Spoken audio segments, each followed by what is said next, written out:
The official opposition has made several changes to its leadership in parliament, while in Mpumalanga, there seem to still be internal ructions between Meripadi and former public protector Ziyanda Ngcobo. At the same time, just a few days ago, there were rumors that Floyd Shivambu, the Secretary General of the uMkhonto weSizwe party, would either be resigning or be ousted from the organization. And I have the man of the moment to talk about that. You're already smiling. I mean, it's been about, what, 8 months since you've left the EFF? It's since August 2024. Do you have any regrets? Are you still happy with your decision? How are you finding your leadership style to be in the uMkhonto weSizwe party? No, look, when I did not renew my membership of the EFF, and then I joined uMkhonto weSizwe.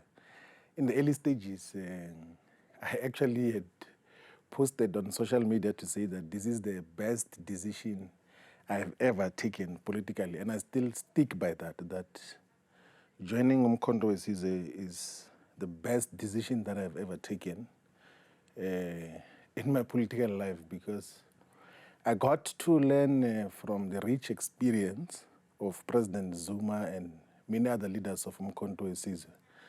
I got to even have a much more nuanced understanding of the politics of South Africa, of the continent, and the world, and of course enrich out of a broadly theoretical perspective which we had before. I think it was a necessary and a better, far much more qualitative decision that we took to participate in uMkhonto weSizwe, and we continue to learn and be guided by President Zuma, who deeply understands our people and is in constant communication and touch with ordinary people in many parts of South Africa, but also has got a proper and correct appreciation of what is happening in the continent, in the African diaspora, and in the progressive world. So it's so far so good in terms of uMkhonto weSizwe. So with all those letters flying around, that you've been removed, or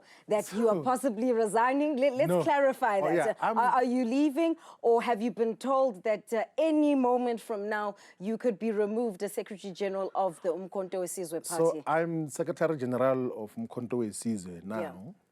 There is no letter which was written by the president, because there have been people, we don't know where they're from now, whether they're from inside the MK or it's external forces that are trying to sow divisions within the organization, who write fake letters. With your letterhead? In the name, yes, they've been doing that, but actually... Where do they get that? It sounds like it's coming from inside. So to show that there's a possibility that it may be external forces, so inside uMkhonto weSizwe, everyone else knows that the logo of uMkhonto weSizwe has to have a gold circle around it. Right. But the fake letters have not been having a letterhead with a gold circle, and it has never been used anywhere else. So all the logos of the letterheads of uMkhonto weSizwe have had gold circle, but the ones that are fake letters, almost all of them have had either a black or a white circle around the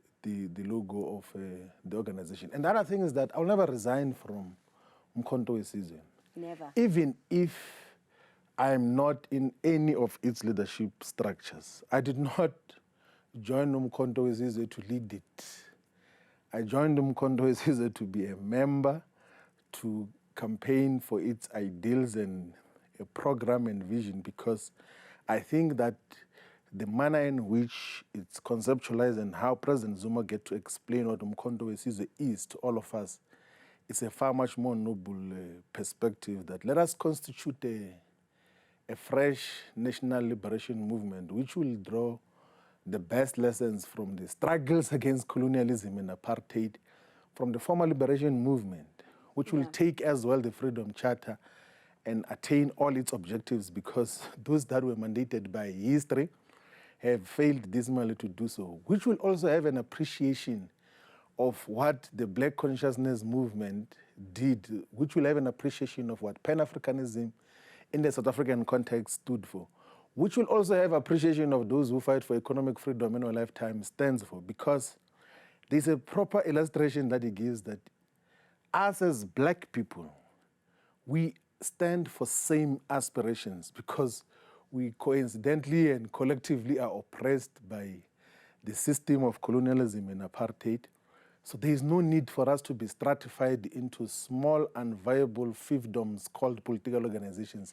Let's talk about how you would characterize right now your relationship with the leader of the MK party, President Jacob Zuma. I mean, how are things there? Are you in the dog box after visiting Shepherd Bushiri in Malawi? I mean, the Daily Maverick is reporting that you're at odds with the leaders and you claimed that he'd given you his blessing. No, look, do you know, as a Secretary General and like all other Secretaries General and provincial secretaries and regional secretaries would do, there is nothing which I do without informing the president. There is no political program that I engage myself in without making the president aware. And there is no decision that I communicate to the membership of MK and externally without the president knowing. So he was aware prior to you getting on a plane and going to Malawi. I want us to be specific about that. Yeah, let me be specific about that. So when we went to the inauguration of the president of Namibia, Comrade Triple N, she's known as Triple N, in Namibia. So after the inauguration, when we were now at the tables where they were serving lunch after the official inauguration, I did say that we were sitting with former President Joyce Banda and the former President Masisi of Botswana. So Joyce Banda is the former president of Malawi. Yes. And then the incumbent president, deputy president of Malawi called Michael Usi. And they both kept on saying that we want to have engagements with MK. And the president says that the Secretary General is here. He must interact through the Secretary General. If there's going to be further engagement, let's have through the Secretary General. I then went to Malawi during the Easter weekend for political engagements with former President Joyce Banda and current Deputy President Michael Usi. There's elections in Malawi in September. Yes. So there were discussions about a variety of issues which are not due for public communication in terms of the approach of the Malawi question. But that was primarily the whole thing. And one thing which I never apologized on and I will never apologize on is when I went to see Prophet Shepherd Bushiri and then he said, let's go to church. I said, I will go to church. I'm like those who say that I am glad when they say unto you, let us go into the house of the Lord. I'm compliant. Despite the concerns of him evading arrest and what that means for the MK party and what it stands for and constitutionalism and upholding the rule of law. I honestly I mean, those were genuine. You can admit those were genuine concerns, right? No, I think they were misplaced actually. Like there was, I think there was just unnecessary misplaced exuberance around it because I'm not responsible for law enforcement in South Africa, one, but two, as a matter of fact, there is no court ruling in Malawi within the criminal justice system that links both countries that has instructed that he must be deported to South Africa. If there was such, he would be hiding in Malawi, then that would have made him a fugitive. But currently there is no such because I said in one other interview that if anything, the Malawian government provides security through the state to Prophet Shepherd Bushiri in terms of what he does. There are so many projects that is involved in there which is supported by government and in full collaboration with the government. And the South African government is fully aware of that. It has got nothing to do with me. And you know, going to religious institutions is a personal choice of anyone who can do. I go to so many religious institutions. I go to even religious institutions whose faith I don't associate with for different reasons that we have to do and we have to listen to different people. But I attended the Jesus Nation Church in Malawi, because I had to listen to the sermon on the Easter weekend of 2025, and I don't think that there was anything wrong with that. Like, if South African government from wants, an optics perspective, yes? Yeah, if South African government is looking for Shepherd Bushiri, they know what process to follow, and doesn't have to do anything with Floyd. There's no Floyd Shivambu who is going to enforce any law, because I do not have the permissibility and the constitutional or legal legislative right to could enforce any law in South Africa. But Floyd Shivambu is building up an organization. Floyd Shivambu is part of building the credibility of the uMkhonto weSizwe party. Yes. And where I'm going with this is that there have been many instances where some would say, sure, I mean, but Bushiri aside, no. No, I don't know. I don't know if there's any wisdom as well to want to speak about what issue when there's so many other things to speak about. Yeah, and that's where I'm going with it, if you let me finish my question. Okay, because there have been many instances where there seems to be internal ructions, and you've even detailed when you were still in the Youth League, you know, you detailed each year of the ANC up until 100 years. I mean, right now, where the MK party is, you're just a little over a year old, and there's been issues in Mpumalanga between Mary Padi and Busisiwe Mkhwebane. There was that social media outburst from Duduzile Zuma against you.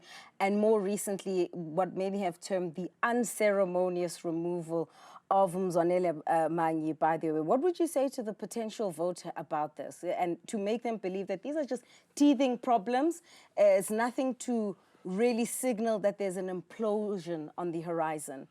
Yeah, so let's categorize the issues. So there are issues which are issues of disciplinary inquiry internally.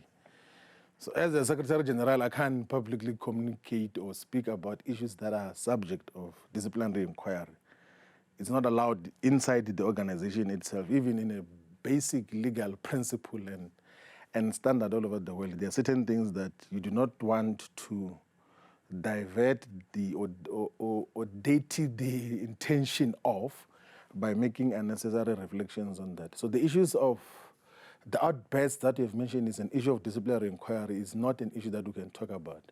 And Mzwanele Manyi, what happened there? It seems so out of it. And a lot of the things, so perhaps you can appreciate there's a lot of things that you deal with internally and you say you can't share. Yeah. But when you wake up on a Tuesday and there's no ability, and I can vouch for the fact that there was no proper communication until, you know, there's Speaker Togo Titiza confirming it officially. I mean, it felt unceremonious. What happened there? No, look, so you know the leadership that is deployed in Parliament gives the leadership collective of the national officials of uMkhonto weSizwe constant reports and review on who they believe should play which roles at what certain periods of time. Yeah. And not because of anything else that Mzwanele did wrongly. There was a firm his relationship with Dr. John Hlophe. Yeah, that is not an issue. Like, if anything, the era of governance of uMkhonto weSizwe and participation in Parliament was beginning to gain stability, which we thought should be enhanced in terms of how it gets to be reported. Like, so, because in the past, we never used to have consolidated reports from the 7 provincial legislatures where MK is represented, and from the councils where uMkhonto weSizwe has got councillors, and from the National Assembly, National Council of Provinces. And both the Deputy President, who is the party leader in Parliament, and Mzwanele were able to have a system of systematic reporting about all the public representatives of uMkhonto weSizwe across board. But there was consideration, not because of any wrongdoing, that let us supplement the parliamentary caucus through the designation of Colleen Makubela as a chief whip. And that will add into the work of the organization. Mzwanele will be assigned different responsibilities within the National Assembly, and he will continue to excellently play a role as a public representative. Would you agree with the analysis that I've solicited, that, you know, somewhat what he described, Dr. Ngamtimka described as zigzagging and not having elective conferences, so not having an elected leadership, means that every time there is a difference between a Floyd Shivambu and a Ziyanda, it is now turned into almost a leadership contest, depending on who can whisper the better murmurings into the MK party president's ear? Is that a fair characterization? No, I don't think it's a fair observation. Like in all honesty, like elective conferences, if we were to use the existing other political parties that have got existing political parties, the existing political parties that have been using elections as a determination of how leadership should be chosen, majority of times have not produced quality.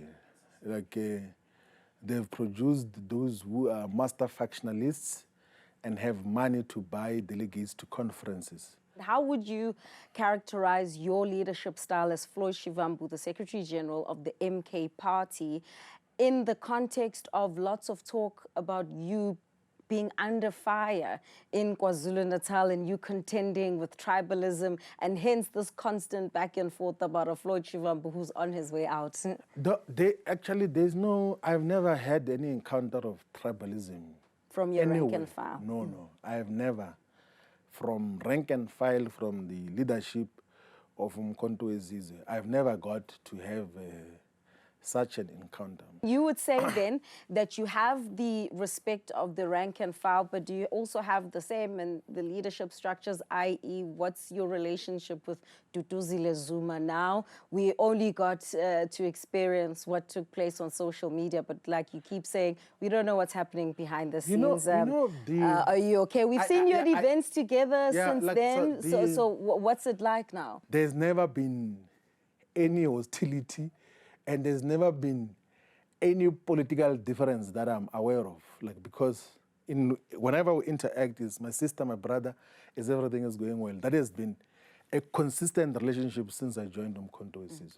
Let's talk about the hostilities perhaps then between the EFF and the MK party. You've been declared, one of their enemies, but you are consistent with your line about uniting progressive forces. How would you go about repairing, restoring, and mending that relationship? Is that something that you also have as your radar? Secretary General to Secretary General with a Marshal Dlamini, what's taking place there? Because it does have the potential to impact the Progressive Caucus and this overall objective that you also said you left the EFF for to attain. No, look, you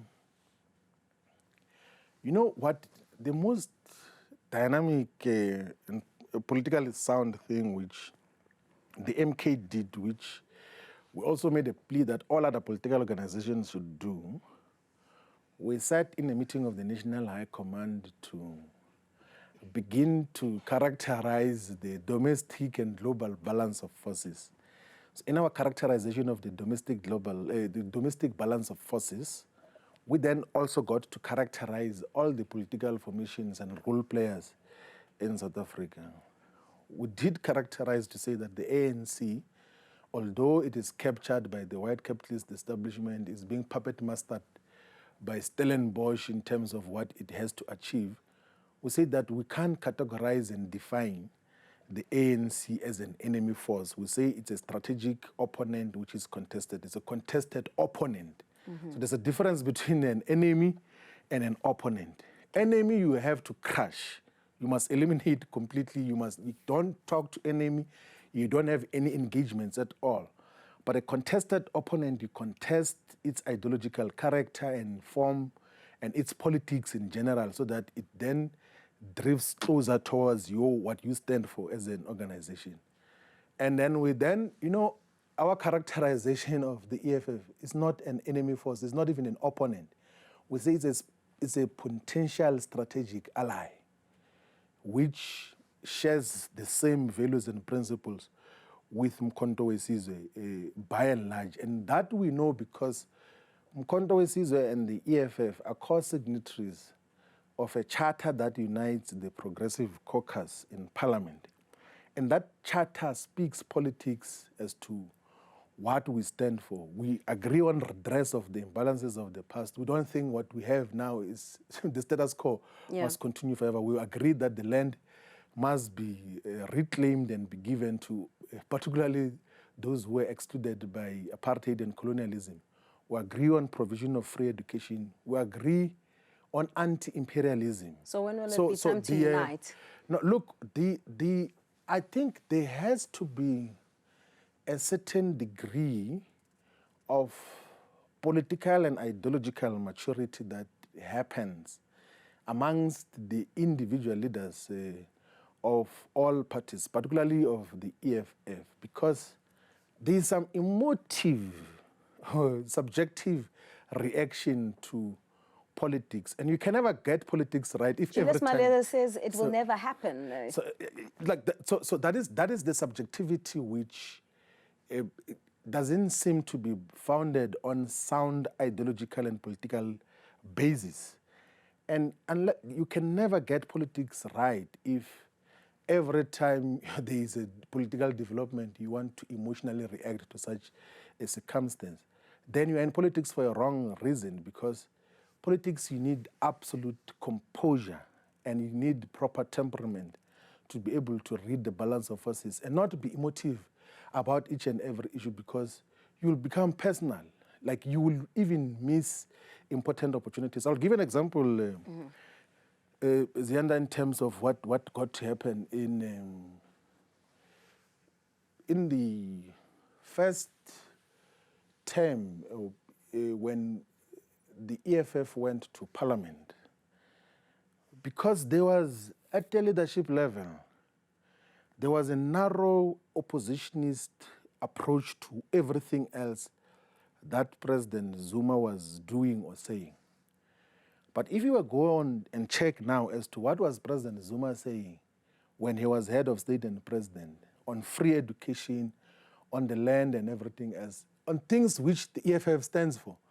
But there was no appreciation that here is a head of state who is saying, let us unite all the black political parties to have 2/3 so that we can expropriate land without compensation. He said that in 2017, in the National House of Traditional Leaders in Parliament, he was very clear even about characterization of where our problems come from colonialism. The Freedom Front Plus even fought him vociferously. But because of narrower politics, everything else Zuma says is wrong. But you were there.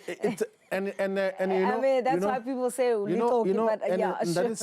that is where you have to learn from some of the mistakes. I don't want to disassociate myself from some of the collective decisions that were taken there. But there are certain things which I must mention, though, is that I did write publicly, by the way, anyone can search that in Google to say that President Zuma was correct on the following issues, like on several occasions, to illustrate that we need to maximize on what he has said correctly. Mbuyiseni will always remind me that you previously had said we must have a constructive and sometimes confrontational approach with President Zuma. And you were cautioned that everything else that we do with President Zuma must be oppositional, 100%. It doesn't matter whether he is speaking sense, whether he is speaking the politics that you agree with, you are just fighting Zuma. It doesn't matter what are the circumstances. I don't want to be in politics that are narrower like that. I will never be a part of such politics. That is part of the reasons that we had to disassociate with some projects, because you realize that there is no appreciation of different conjunctures and appreciation of real politics.